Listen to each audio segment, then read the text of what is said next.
Agora, pessoal, para o terceiro vídeo, né, na sequência desse estudo sobre as medidas de dispersão ou de variabilidade, certo?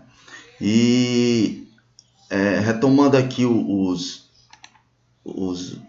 material em PDF, né? Vamos aqui capturar mais uma tela, né? Capturando aqui a tela para que a gente possa, né, verificar aqui esse conteúdo, certo? E abordando aqui agora, deixa eu ir passando aqui um pouco mais para frente, certo? Porque eu estou tentando dar uma ordem aqui nesse negócio. E como nós calculamos a amplitude e o desvio médio para dados brutos, né, não tabulados, nós vamos na sequência também agora para outra variável, para outra medida, na verdade, que é chamada de variância, certo? Então, deixa eu ir buscar aqui esse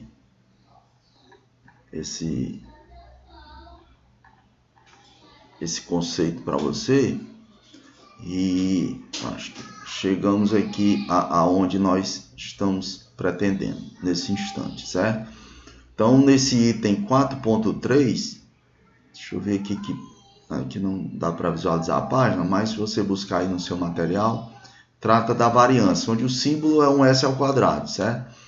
Então, vimos que a amplitude total e desvio médio são medidas que se deixam influenciar pelos valores extremos, que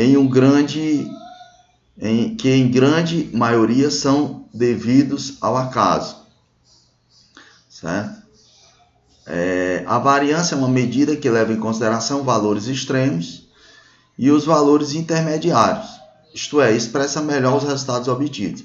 A variância relaciona os desvios em torno da média, ou mais claramente a média aritmética dos quadrados dos desvios. Eita, que contexto meio complexo, né? Mas vamos lá, nada que nos impeça de entender. Variância de uma população. Se você pegar aquela coluna, se lembra da coluna que foi aberta em destaque, como está aqui nessa fórmula, entre parênteses, onde tem a diferença entre cada observação e a média? Pronto, aquela coluna ali, se você elevar ao quadrado e pegar o somatório dela, do jeito que está aqui nesse numerador, e dividir pelo n, que é o número de observações, no total são 7 elementos, né?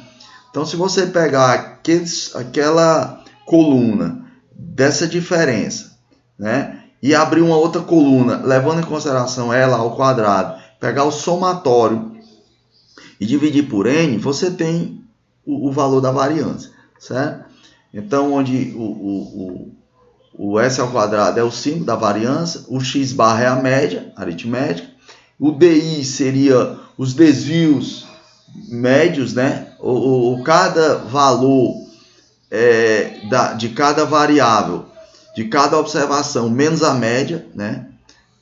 E o N nada mais é do que o somatório do FI se você expor aqueles dados numa tabela, né? Só por uma questão de organização. Então, uma observação importante, onde ele diz aqui que é mais comum na estatística o trabalho com a amostra e não com a população, né? Porque normalmente você faz um trabalho, um levantamento estatístico, né, de um número grande de observações.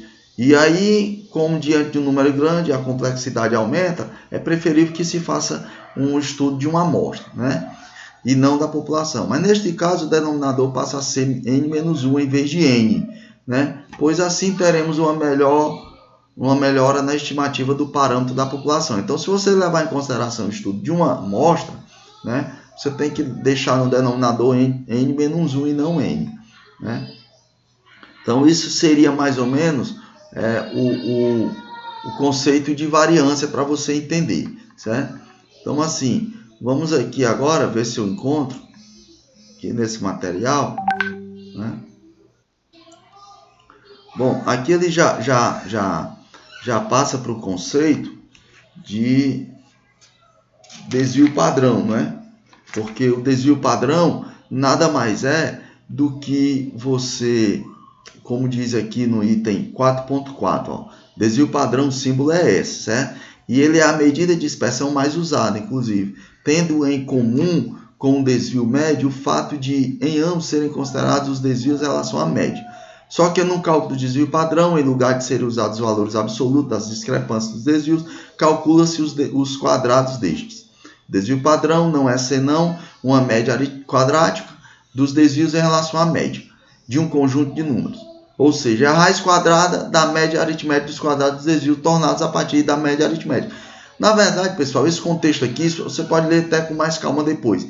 Mas o desvio padrão nada mais é do que a raiz quadrada da variância. Então, basta você encontrar o valor da variância. Se você extrair o desvio, a raiz quadrada, você encontra o valor do desvio padrão, certo?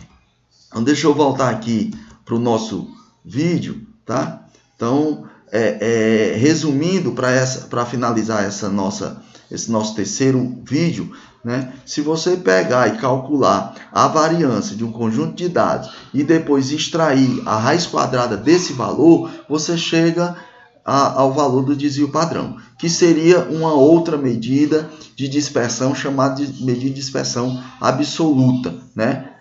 Já vimos a amplitude, o desvio médio, a variância e agora o desvio padrão, certo? No próximo vídeo nós vamos ver a sequência desse conteúdo, certo? E aí tentar verificar e mostrar no material algum exemplo prático para isso, tá certo? Então estou encerrando aqui o terceiro vídeo da sequência de videoaulas sobre o assunto de medidas de dispersão, ok?